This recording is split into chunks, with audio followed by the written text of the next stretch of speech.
గుడివాడ నుండి ఎమ్మెల్యేగా పోటీ చేయబోతున్న Anna Lezhneva. Power star Pawan Kalyan భార్య అన్నా లెజినోవా ఇప్పుడు మాత్రం ఏకంగా ఎమ్మెల్యేగా పోటీ చేయబోతుందని తెలుసుకున్నటువంటి ప్రతి ఒక్కరు కూడా ఎంతగానో షాక్కి గురైపోతూ ఉన్నారట. ఇప్పటివరకు ఎక్కడ కూడా ఆమె రాజకీయ రంగంలో తలదూర్చింది లేదు. కానీ మొట్టమొదటిసారిగా ఇలాంటి కీలకమైన నిర్ణయం ఎందుకు తీసుకుంది అంటూ అందరూ కూడా తెగ ఆశ్చర్యాన్ని వ్యక్తపరుస్తూ ఉన్నారట. మరి అన్నా లెజినోవా గురించి తెలిసిందే కదా. ఆమెకి పవర్ స్టార్ పవన్ కళ్యాణ్ గారు అంటే చాలా చాలా ఇష్టం.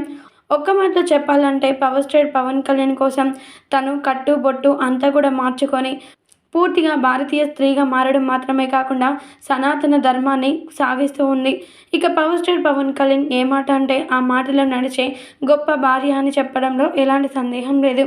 అయితే మరి అలాంటి అన్నా లెజినోవా గారు ఇప్పటివరకు రాజకీయ రంగంలో ఎక్కడ తలదూర్చలేదు. కానీ తన భర్తపై వస్తున్నటువంటి కొన్ని విమర్శలన్నీ కూడా గమనించిన అన్నా లెజినోవా ఖచ్చితంగా పవర్ స్టార్ పవన్ కళ్యాణ్ గారికి నేను ఏ విధంగా అయినా సహాయపడాలి, ఆయనపై రాజకీయ విమర్శలు ఆపేలాగా నేను చేయాలి అంటే నిర్ణయించుకొని గుడివాడ నుండి ఎమ్మెల్యేగా పోటీ చేయడానికి ఆమె సిద్ధమైందట. మరి ప్రతిపక్ష నాయకులు ఎప్పుడు చూసినా కానీ పవర్ స్టార్ పవన్ కళ్యాణ్ యొక్క 3 పెళ్లిలపై పడుతూ విరుచుకు పడుతూ అనుచిత వ్యాఖ్యలు చేస్తారనే సంగతి తెలిసిందే కదా. అయితే మరి ఈ విషయాన్ని పరిగణలోకి తీసుకున్న అన్నా లెజినోవా 3 పెళ్లిల గురించి క్లారిటీగా చెప్పాలంటే ఖచ్చితంగా వారి స్టైల్లోనే వారికి సమాధానం చెప్పాలని, రాజకీయ రంగంలో ఇవంతా కూడా ఖచ్చితంగా ఆరితేరి ఉండాలని నిర్ణయించుకొని ఎమ్మెల్యేగా పోటీ చేయడానికి సిద్ధపడిందట. అది కూడా గుడివాడ నుండి. మరి చూడాలి అన్నా లెజినోవా యొక్క ఫేమ్ ఎంతవరకు రాజకీయాల్లో కొనసాగుతుంది ఏంటి అనేది.